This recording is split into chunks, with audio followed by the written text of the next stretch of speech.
नमस्कार, मैं हूं रंजीत कुमार और आप देख रहे हैं क्लियर कट, वो शो जिसमें खबरों के हर एंगल की होती है पूरी पड़ताल। वो शो जो न्यूज से जुड़े कंफ्यूजन को करता है दूर। और चलिए शुरू करते हैं आज का क्लियर कट।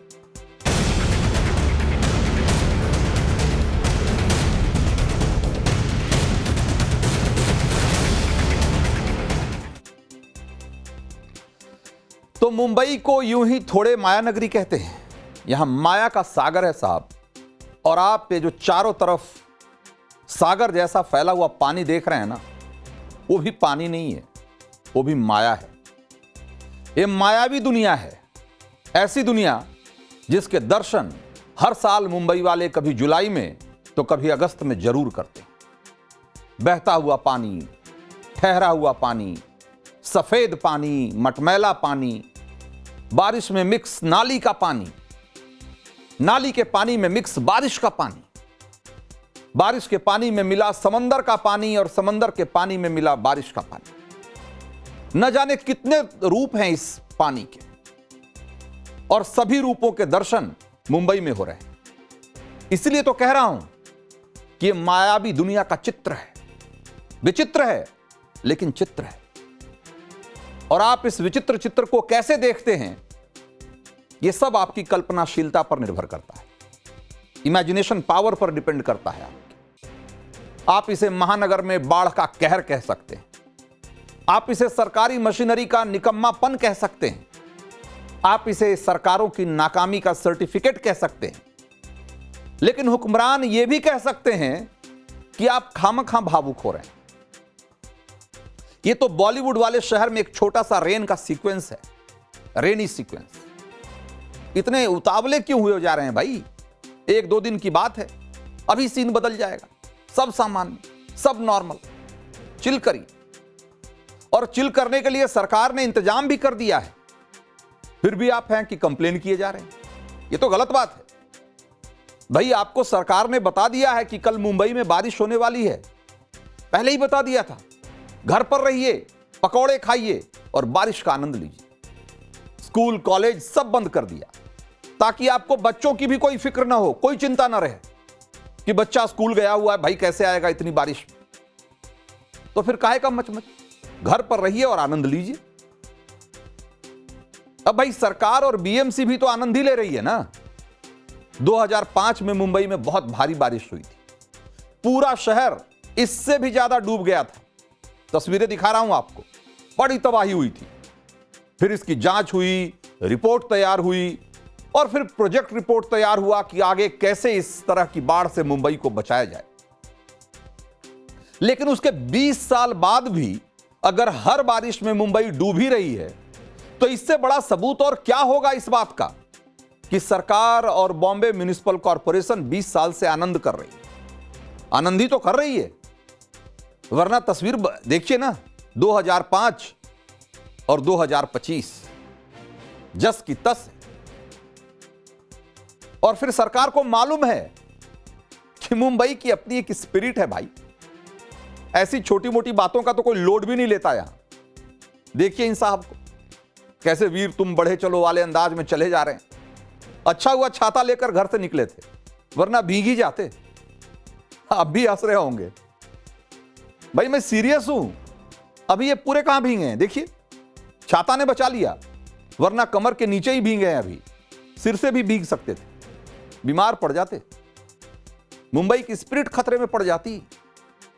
आखिर उसी स्पिरिट, उसी हौसले से तो चल रही है मुंबई। वरना देखिए कि इतनी बारिश में कि आदमी कमर भर और कार भी कमर भर पानी में डूबे हुए हैं, लेकिन लोग बाग हैं कि बस चले जा रहे हैं। मुंबई है, कभी रुकती नहीं है। ये मुंबई की स्पिरिट, यही तो मुंबई की पहचान है। और मुंबई के हुक्मरानों को मालूम है कि लोग बाग करें, जाएंगे नहीं, चलेंगे नहीं तो करेंगे क्या। और इसके लिए भी एक अलग लेवल का हौसला चाहिए भाई। मुझे तो कई बार लगता है कि मुंबई के फिल्मी गीतकारों को प्रेरणा मिलती रहे, इस मकसद से भी सरकार ने बारिश और इस मौसम में बाढ़ से निपटने को कभी कोई सीरियसली नहीं लिया। अब मुंबई में ऐसे झमाझम बारिश नहीं होगी और सड़क पर पानी के इतने रूप नहीं दिखेंगे, तो बताइए कि पानी रे पानी तेरा रंग कैसा, इस तरह के कालजयी गीत कैसे लिख पाएंगे गीतकार? उन्हें प्रेरणा कहां से मिलेगी? और सिर्फ गीतकार ही क्यों, कहानीकारों को भी तो इससे प्रेरणा मिल सकती है। कोई फिल्मकार इस पर कोई शानदार फिल्म या ओटीटी सीरीज भी तो बना सकता है। 2005 वाली बाढ़ पर तो फिल्म बनी भी थी। फिल्म का नाम था तुम मिले। क्या शानदार प्लॉट था। बाढ़ की तबाही के बीच हीरो हीरोइन मिलते हैं और प्यार हो जाता है, इश्क हो जाता है। यही तो मौसम होता है प्यार का। इससे बढ़िया सेटअप क्या हो सकता है? तो इस तरह की तस्वीरें ऐसे फिल्मों के सीक्वल का स्कोप क्रिएट कर रही है। इसमें बुराई क्या है? 2005 के बाढ़ की बात निकल ही गई है तो जरा फ्लैशबैक में भी चल लेते हैं और देखिए, गौर से देखिए, कुछ भी नहीं बदला है 20 सालों में। 2025 में 26 जुलाई को भारी बारिश के बाद मुंबई का जो हाल था, कमोबेश वही वाला हाल आज भी है। बस फर्क इतना है कि 20 साल पहले अलर्ट वाला इतना सिस्टम नहीं था, इसलिए लोगों को खबर नहीं थी कि इतनी भारी बारिश होने वाली है, इसीलिए लोग जहां के तहां फंस कर रह गए। इस बार इसरो का सिस्टम है, टकाटक काम कर रहा है, इसलिए सरकार ने आपको छुट्टी भी दे दी और पकौड़े खाने का दोनों का इंतजाम कर दिया। आप घर में रहकर आनंद लीजिए। बाकी ये बताने के लिए हम तो हैं ही कि जैसे 2005 में मुंबई डूबी थी, वैसे ही इस बार भी डूबी। चूना भट्टी का सबवे, कुर्ला का नेहरू नगर, कला नगर का जगत विद्या मार्ग, वेस्टर्न एक्सप्रेसवे, अंधेरी वेस्ट का वीरा देसाई रोड, सब के सब पानी में ऊब डूब हो रहे हैं। देखिए जरा। ना ये कोई वाटरफॉल है, ना कि फाउंटेन, बल्कि ये है सबवे के क्रैक से बाहर आता हुआ पानी। ये मुंबई के चूना भट्टी सबवे की दुर्दशा है, जहाँ पे बहुत बड़े क्रैक्स नजर आ रहे हैं और क्रैक से पानी बाहर आता हुआ नजर आ रहा है। आज मुंबई में बहुत ज़्यादा बारिश होने के कारण कई इलाकों में पानी भर चुका है और चूना भट्टी के इस इलाके में इस सबवे के ठीक ऊपर पानी भरा हुआ है, जो इन क्रैक्स के जरिए सबवे के अंदर आ रहा है। ये बहुत खतरनाक हो सकता है। ये क्रैक्स लोगों के लिए जानलेवा भी हो सकते हैं और ये मुंबई का एक बहुत इम्पॉर्टेंट पार्ट है। एवराड नगर और चूना भट्टी को कनेक्ट करने वाला ये इलाका है और ये सबवे MMRDA ने 2003 साल में बनाया था, ये सोच के कि ऊपर से ईस्टर्न एक्सप्रेस हाईवे से लोगों को रास्ता क्रॉस करना बहुत मुश्किल हो रहा था। एक साल में 20 से ज़्यादा लोगों की दर्दनाक मौत इस रास्ते को क्रॉस करते हुए हुई, इसीलिए ये सबवे बनाया गया। लेकिन जो कि एक सेफ्टी के लिए बनाया गया सबवे था, वो अब जानलेवा बन चुका है। देखिए, ये तस्वीर है मुंबई के वेस्टर्न एक्सप्रेस हाईवे की। यकीन मानिए, मुंबई की सबसे बड़ी और सबसे अहम सड़कों में से ये एक है, मुंबई का वेस्टर्न एक्सप्रेस हाईवे। और ये रास्ता जोगेश्वरी से अंधेरी की ओर जाता है, साउथ बाउंड का ये रास्ता है। और यहाँ पर देखिए किस तरीके से जो सड़क है ये पूरी तरीके से एक नदी में तब्दील हो चुकी है। सड़कें लबालब पानी से भरी हुई हैं और यही वजह है कि जो एक कम से कम 4 लेन की जो सड़क है वो अब 1 लेन में कन्वर्ट हो गई है। और ये तस्वीरें अपने आप में बयान करती है कि आखिर जो आने वाली मुसीबत है वो कितनी और बड़ी और कितनी जो खतरनाक हो सकती है, क्योंकि मुंबई में अभी भी पिछले कई घंटों से लगातार बारिश जारी है। कई इलाकों में झमाझम बरसात हो गई। ये देखिए, आप तस्वीरें देखिए, भयावह तस्वीरें हैं, मुंबई की समस्या को बताने वाली तस्वीरें हैं। ये हाल है मुंबई के कुर्ला का। कुर्ला नेहरू नगर स्थित पंत वालावलकर स्कूल में इस तरह से कमर तक पानी भर चुका है।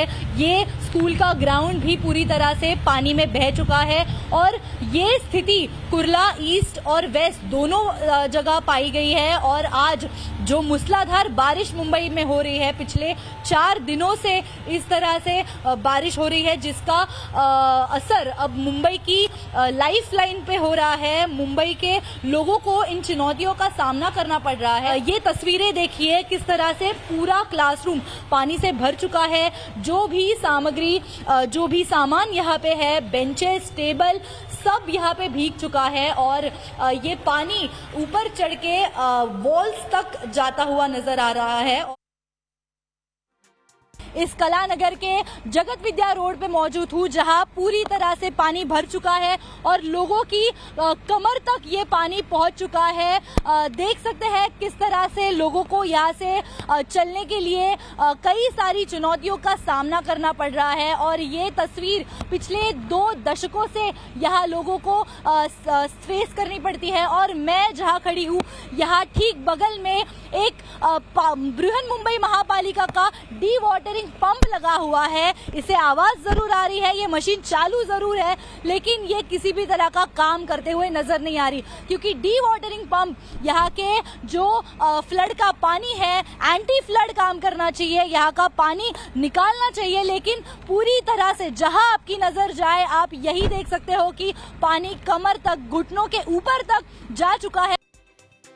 मुंबई के अंधेरी वेस्ट में वीरा देसाई रोड पर स्थिति जो है वो भयंकर हो चुकी है। यहाँ पर देखिए गाड़ियां जो है वो डूबने लगी है, लगभग यहाँ पर घुटनों से ऊपर जो है वो पानी भर चुका है। ये देखिए अब ये गाड़ी जा रही है, आप देखेंगे कि इसके जो दोनों जो पहिए हैं वो भी इसमें डूब चुके हैं। वहां का आपको सड़क किनारे दूसरी गाड़ियां दिखाई देंगी तो वो भी जो है अब उनके बोनट तक और पीछे डिक्की तक जो है वो पानी यहाँ पर भर चुका है। यहाँ पर आप देखेंगे कि लग्जरी जो गाड़ियां हैं वो गाड़ियां भी, लग्जरी गाड़ियां भी यहाँ पर फिलहाल पानी के अंदर डूबी हुई है। वहां से जो सफाई कर्मचारी आ गए उनको अगर आप देखेंगे तो घुटनों तक वहां पर पानी आपको दिखाई देगा। यहाँ पर देखिए मैं भी इस वक्त जहाँ पर खड़ा हूँ, यहाँ पर ये घुटनों तक यहाँ पर पानी है और ये मुंबई का वेस्ट इलाका है। यहाँ पर कुछ ऑटो रिक्शा जो है वो बंद पड़ चुकी है क्योंकि इनके साइलेंसर में जो पानी जा चुका है और एक नहीं दो यहाँ पर बंद पड़ चुकी है। वहाँ पर आप देखेंगे 2 व्हीलर्स की अगर देखेंगे तो 2 व्हीलर्स भी यहाँ पर बंद पड़ चुके हैं। तो 2 व्हीलर हो या 3 व्हीलर वो बंद हो चुके हैं। 4 व्हीलर्स जो है वो भी अब उनके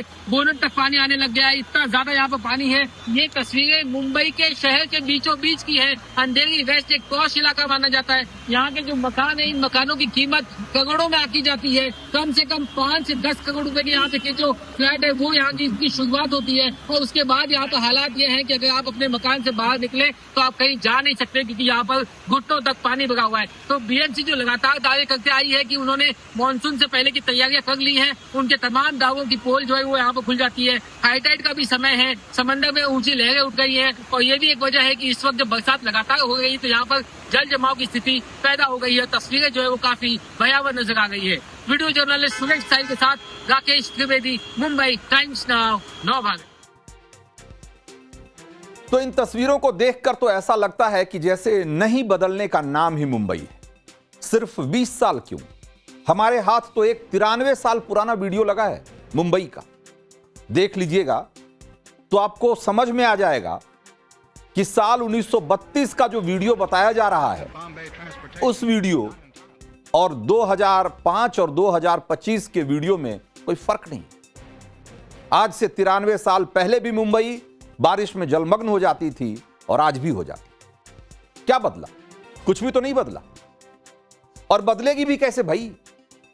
आज से करीब 100 साल पहले जब मुंबई का सीवर सिस्टम डिजाइन किया गया था तो सिर्फ 25 से 30 मिलीमीटर बारिश को हैंडल करने के हिसाब से डिजाइन किया गया था। आज मुंबई में एक दिन में 100 मिलीमीटर से ज्यादा बारिश हो जाती और फिर आबादी कई गुना बढ़ चुकी है। लेकिन नहीं बदलने की कसम खा चुके मुंबई के हुक्मरानों ने बहुत जोर लगा भी लिया तो भी सीवर लाइन सिर्फ 30% ही बदल पाए। आज भी मुंबई का 70% सीवर लाइन वही पुराना है, 100 साल पुराना। यह अलग बात है कि इतने सालों में मुंबई के म्युनिसिपल कॉरपोरेशन का बजट रॉकेट की रफ्तार से बढ़ा है।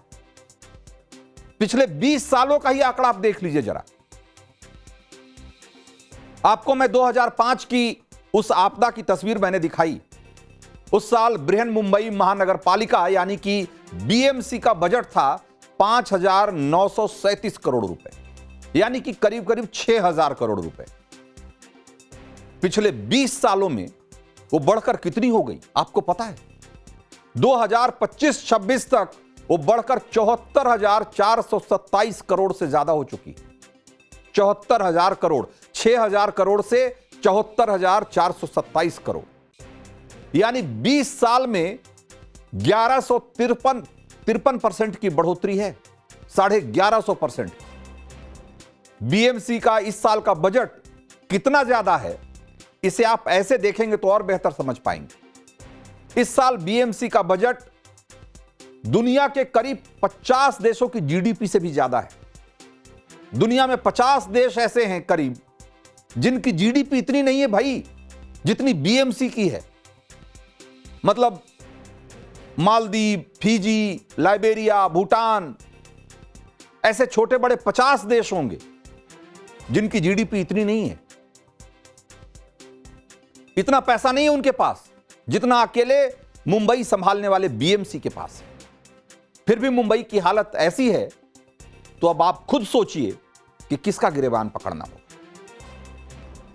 मालदीव की जीडीपी है 59,751 करोड़ रुपए, मतलब 60,000 करोड़ के आसपास।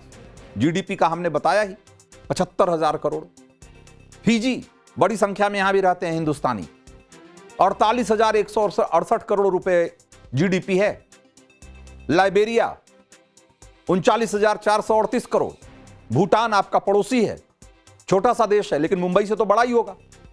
25,853 करोड़ रुपए हैं इसकी कुल जीडीपी।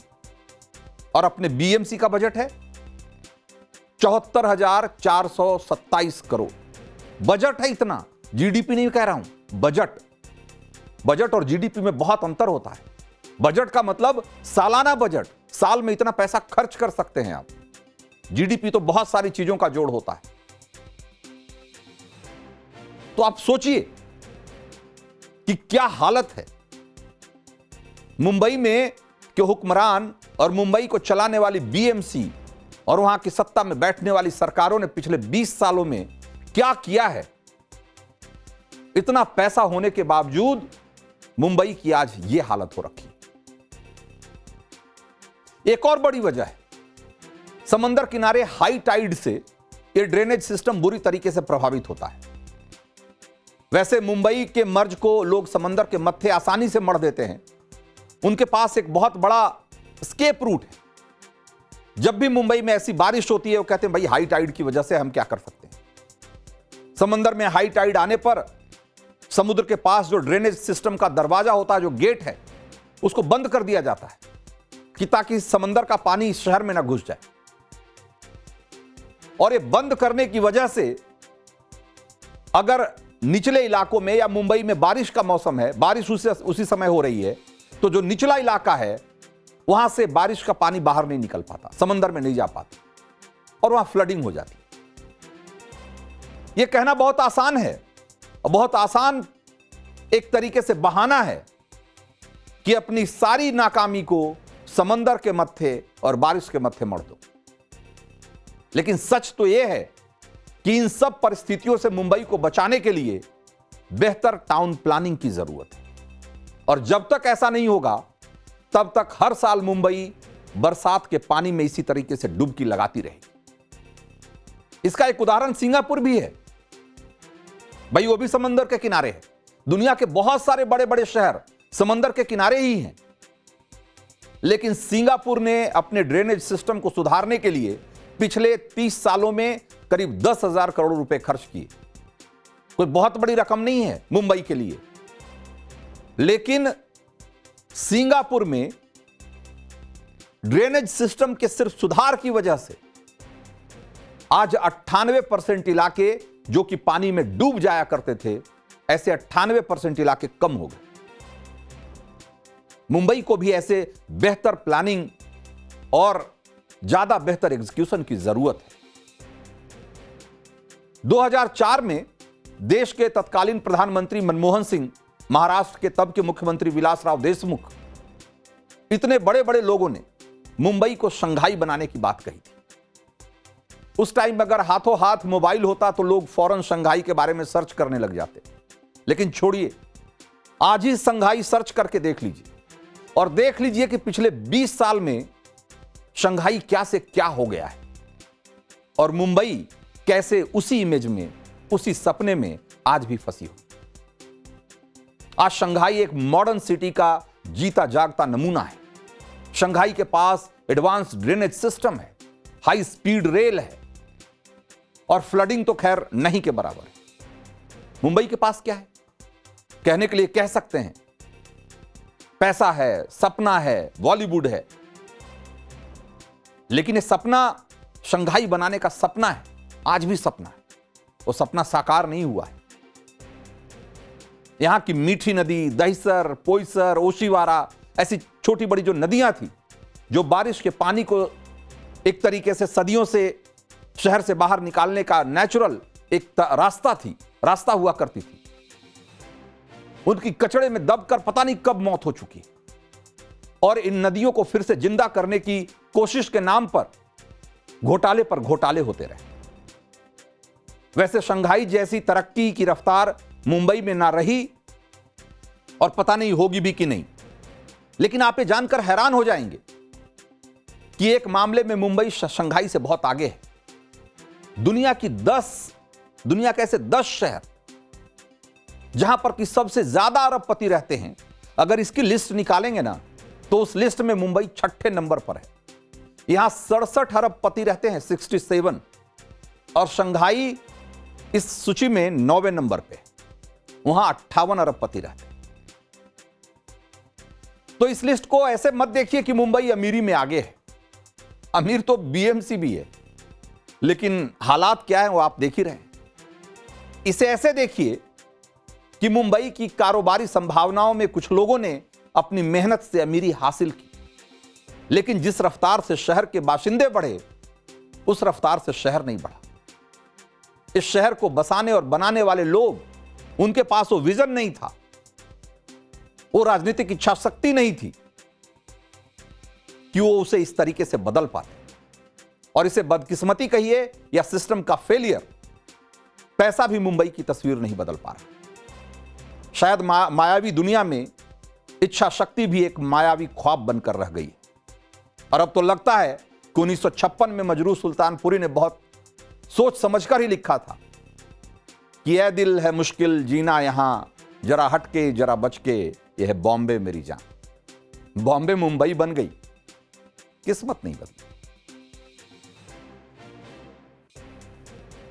तो क्लियर कट में अब रुख करते हैं अगली स्टोरी का और आपको ये बताते हैं कि नेहरू की किस गलती को कांग्रेस पिछले 65 सालों से छिपाती आ रही थी, लेकिन पीएम मोदी ने अब पूरा कच्चा चिट्ठा खोल दिया है। तो सिंधु जल समझौता सस्पेंड करके, होल्ड करके पीएम मोदी ने कैसे पाकिस्तान की हवा टाइट कर दी है, कैसे पाकिस्तान की सेना और सरकार को बिलबिला दिया है, इसकी खबर पाकिस्तान से रह रह कर होने वाली बयानबाजी और जो वहां से खबरें आती रहती है उससे आपको मिलती रहती। ये चोट कितनी जबरदस्त है, ये पाकिस्तान की एटमी जो गीदड़ भभकी है उससे भी आप उसका अंदाजा लगा सकते हैं। गजब तो यह है कि पीएम मोदी जब सिंधु जल संधि की बात छेड़ते हैं तो पाकिस्तान के साथ साथ कांग्रेस भी बेचैन हो जाती है। और आज भी वही हुआ जब पीएम मोदी ने कहा कि पंडित नेहरू ने देश के साथ साथ पानी का भी अन्यायपूर्ण बंटवारा कर दिया, भारत के हितों को ताक पर रखकर पाकिस्तान को फायदा पहुंचाया, तो फिर से एक बार सियासी तूफान उठ खड़ा हुआ। पहले सुनिए मोदी क्या कहे। कि सिंधु का समझौता कितना अन्यायपूर्ण है, कितना एक तरफा है। भारत से निकलती नदियों का पानी दुश्मनों के खेत को सींच रहा है और मेरे देश के किसान, मेरे देश की धरती पानी के बिना प्यासी है।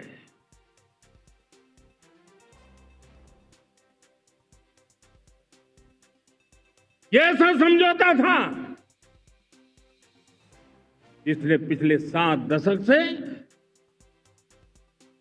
मेरे देश के किसानों का अकल्पनीय नुकसान किया है। तो पीएम मोदी ने जो कहा वो कैसे कड़वी ऐतिहासिक सच्चाई है जिस पर कांग्रेस पिछले 65 साल से पर्दा डालती रही है और आज जब पीएम मोदी ने सिंधु जल संधि को होल्ड कर दिया है, तब भी इसे कबूलने की हिम्मत क्यों नहीं जुटा पा रही है, उस पर मैं आपसे आगे बात करूंगा। लेकिन पहले सुनिए कि कांग्रेस सांसद प्रियंका गांधी ने कैसे, जब इस सवाल को उनके सामने रखा गया, तो कैसे उन्होंने बातों को फिर से घुमा दिया।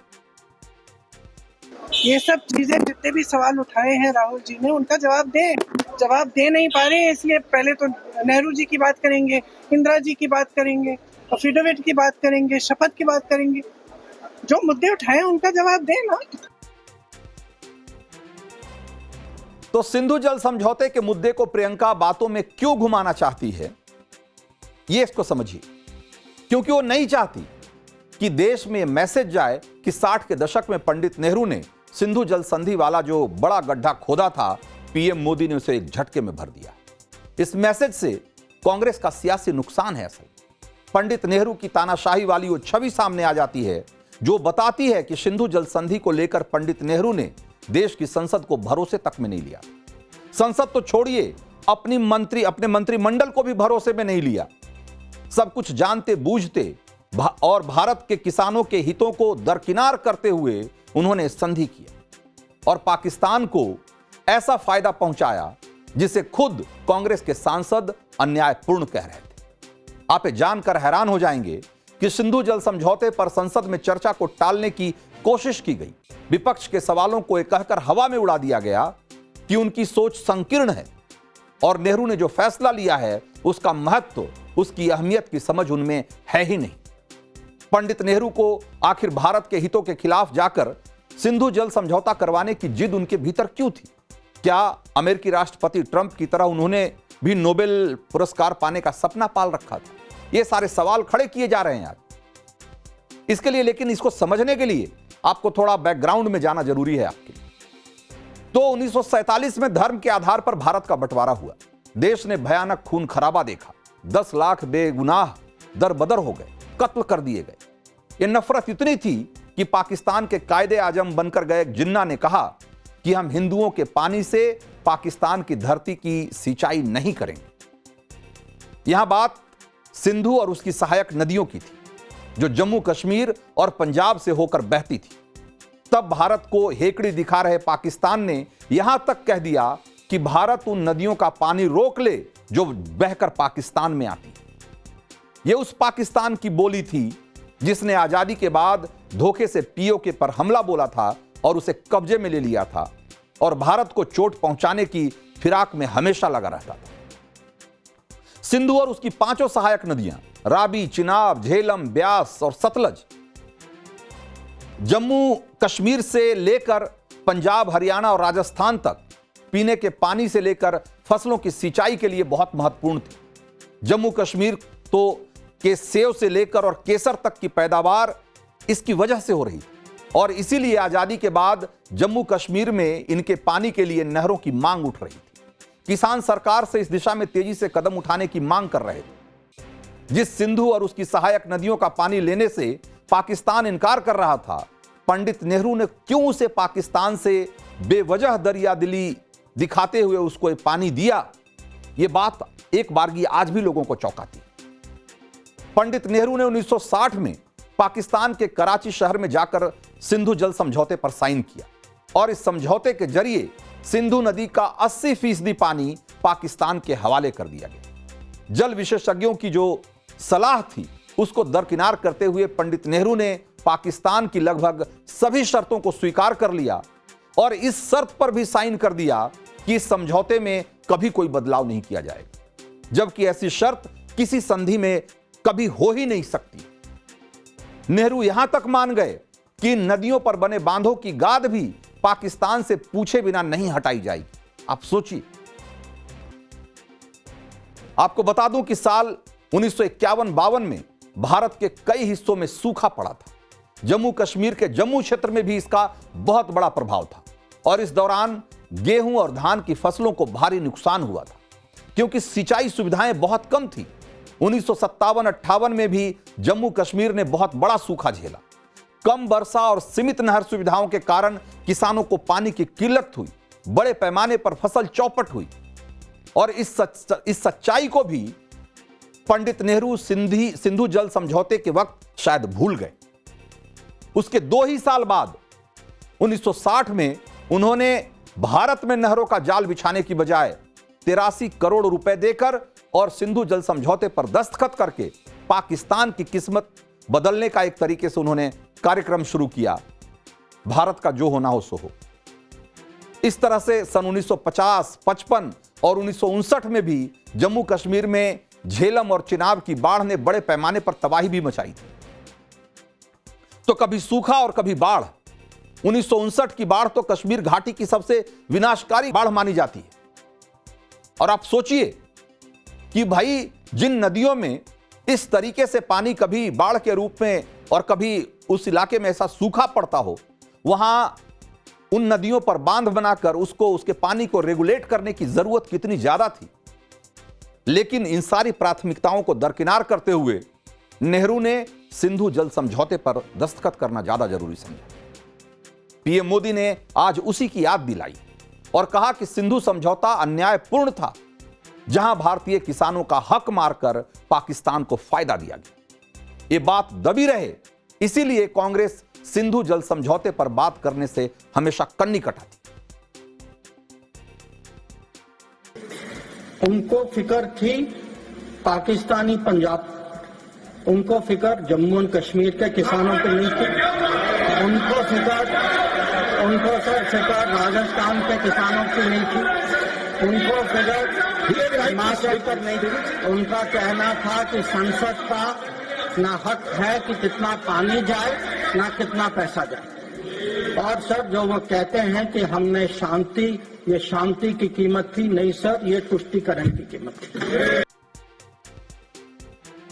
हालांकि उस समय भी पंडित नेहरू के इस फैसले पर बहुत सवाल उठे थे, लेकिन तब पंडित नेहरू इस पर कुछ भी सुनने को तैयार नहीं थे। विपक्ष ने खूब हंगामा किया। तब जाकर नेहरू संसद में सिंधु जल संधि पर बहस के लिए तैयार हुए। 30 नवंबर 1960 को बहस हुई तो तब जनसंघ के सांसद थे अटल बिहारी वाजपेयी। उन्होंने संसद में जो कहा वो आपको जानना चाहिए। अटल बिहारी वाजपेयी ने सिंधु जल संधि पर सवाल उठाते हुए कहा था कि अंतर्राष्ट्रीय कानून के हिसाब से पाकिस्तान को इतना पानी देने की जिम्मेदारी हमारे ऊपर नहीं है। हम अगर चाहते तो पाकिस्तान को इससे कम शर्तों पर तैयार कर सकते थे, मगर पाकिस्तान के राष्ट्रपति अयूब खान ने कहा कि यह संधि तो होती ही नहीं अगर भारत के प्रधानमंत्री नेहरू उसमें दखल नहीं देते। मैं जानना चाहता हूं कि ऐसा कौन सा गतिरोध था जो दोनों देशों के अफसरों के बीच था और हमारे प्रधानमंत्री नेहरू ने उसमें हस्तक्षेप किया और यह समझौता हो गया। सिंधु जल समझौता भारत के हित में नहीं है और पाकिस्तान को हमने अनुचित कीमत दी है और इसके बाद भी पाकिस्तान की मित्रता हमें मिलेगी, यह कोई भी विश्वास के साथ नहीं कह सकता। ये अटल बिहारी वाजपेयी के शब्द थे। खुद कांग्रेस के सांसदों ने सिंधु जल समझौते की शर्तों पर भारी नाराजगी जताई थी। राजस्थान, पंजाब के कांग्रेस सांसदों ने सिंधु जल समझौते का मसौदा संसद में फाड़ दिया था। उनका कहना था कि इस समझौते से पंजाब और राजस्थान की फसलें बुरी तरीके से प्रभावित होंगी। कांग्रेस सांसद अशोक मेहता ने तो यहां तक कह दिया कि जिन लोगों को देश के हितों की रक्षा करनी चाहिए वही लोग देश से धोखा कर रहे हैं। जिस बात की आशंका अटल बिहारी वाजपेयी ने 30 नवंबर 1960 की उस शाम संसद में जताई थी, वो आशंका समय के साथ सच होती चली गई। 1971 में पाकिस्तान का हमला, 1980 में जम्मू कश्मीर में आतंकवाद की साजिश, 1999 में कारगिल युद्ध और इस तरीके से पाकिस्तानी साजिशों का एक लंबा सिलसिला है। सवाल यह उठता है कि नेहरू ने अगर एक गलती की भी थी तो कांग्रेस ने उसका भूल सुधार कभी क्यों नहीं किया। आज जो कदम या जो फैसला प्रधानमंत्री मोदी ने किया वो फैसला कभी कांग्रेस के नेताओं ने, कांग्रेस के प्रधानमंत्रियों ने क्यों नहीं किया। हम इतने 65 सालों तक इस संधि को क्यों ढोते रहे और इसका बोझ हिंदुस्तान की जनता और इसके किसान क्यों उठाते रहे। एक बड़ा सवाल है जिसका जवाब देर सवेर कांग्रेस को देना पड़ेगा। तो क्लियर कट में आज इतना ही। ब्रेक के उस पार देखिए प्रतिशोध दिनेश गौतम के साथ।